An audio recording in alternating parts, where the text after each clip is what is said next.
I just want to highlight that all my videos are for entertainment purposes only. Nothing I'm saying is true.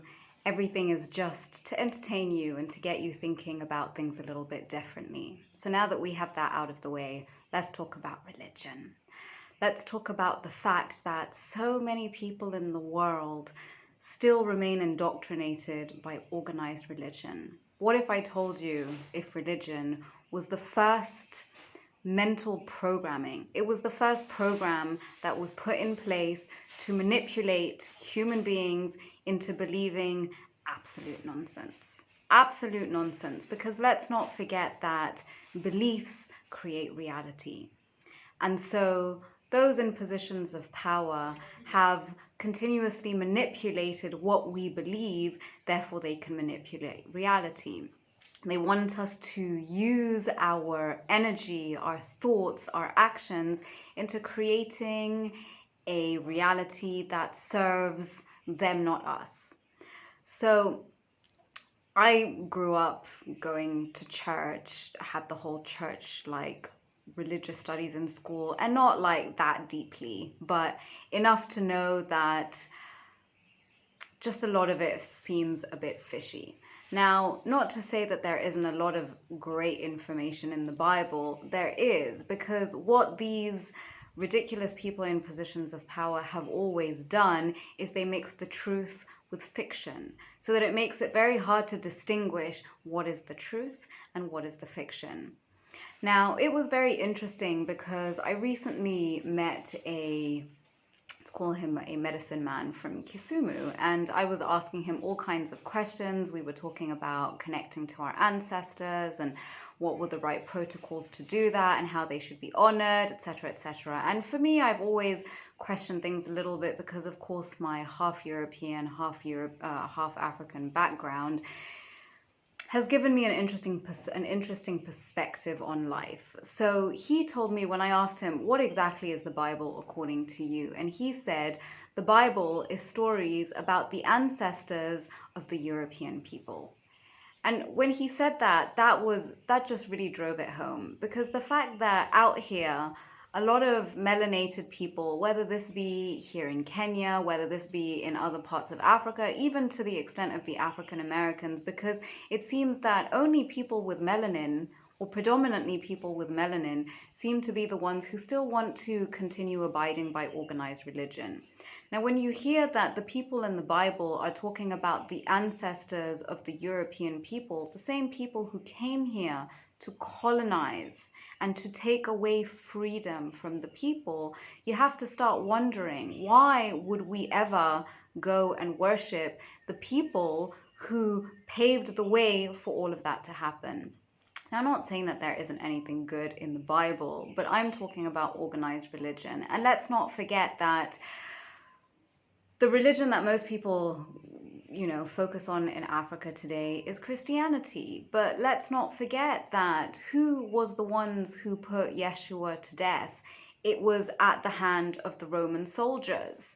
And whilst Rome was very much against Yeshua's teachings and against his followers, then because they saw that his movement was gaining traction after he died, they knew that they couldn't stop the spread of Christianity. So what did they do? They usurped it. They took it over, adapted it, made it their own, and fed it back to the people with a whole load of nonsense. So we have to remember that not everything is always as it seems. And now let's not forget that all of these things came from the Vatican. I think by now many people have seen the images where the hall in which the Pope addresses most people, I can't remember the name of the hall, but anyways, when you look at this building, it looks oddly like a snake's head. And isn't it interesting that who else is referred to as the snake? Satan. And then when you look at this, there's also some statue that is within that audience. Generally, the Pope sits in front of it when he's addressing this audience in that snake-headed room. That sculpture looks extremely demonic. And what else is also quite interesting is that the previous Pope, the one who died a few years ago, he was a Jesuit. Now, what most people don't know is we have the White Pope and we have the Black Pope. The Black Pope is the head of the Jesuits. The Jesuits are essentially seen as the military arm of the Vatican. They are responsible for all kinds of secret missions that take place at the behest of the Vatican, but that they don't really want to know what is really going on. And you can go and do your own research around the oath that the Jesuits actually take when they become members. And they have deep ties to intelligence agencies, they are connected to universities, education, basically all the indoctrination parts of it. They control a lot of the narratives in the media, and they are, like, as I said, the shadow arm of the Vatican. Now, deep beneath the Vatican, what most people don't know is that there are chambers, ritual chambers. There is a black altar right underneath the Vatican where all kinds of rituals take place. The kind of rituals that were in the files that were released.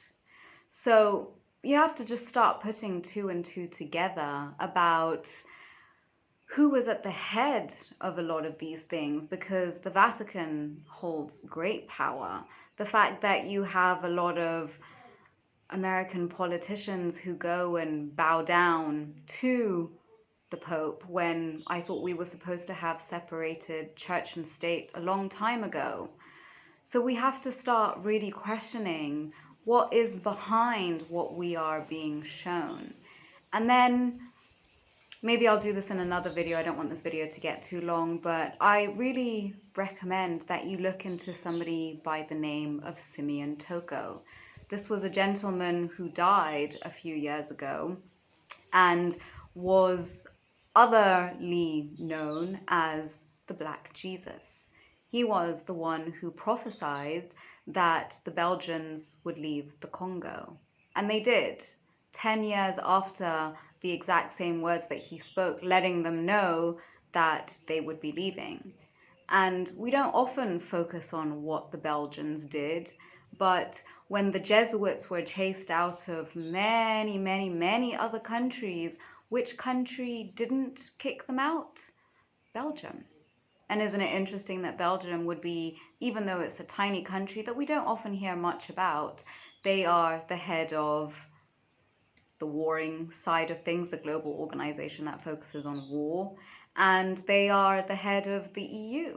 So you have to start questioning. And how many people died? You know, we always talk about what the man in Germany with the mustache did and how he killed so many people. But what about all the number of Congolese people who died at the hands of the Belgians? And let's not forget what they also did in Rwanda, because all of that took place was really because of what had happened at the hands of the Belgians before that. So do we really want to be honoring the ancestors of the very people who came and took away our freedom and made us forget who we were and took away our power and inflicted all kind of suffering? And now, as I said, all of this is just for entertainment purposes only. I'm not trying to tell you what to think or how to believe or anything like that. I'm not trying to spread any misinformation or make you believe my personal opinions. Just trying to entertain you with some interesting information. So let that just sit with you for a little while.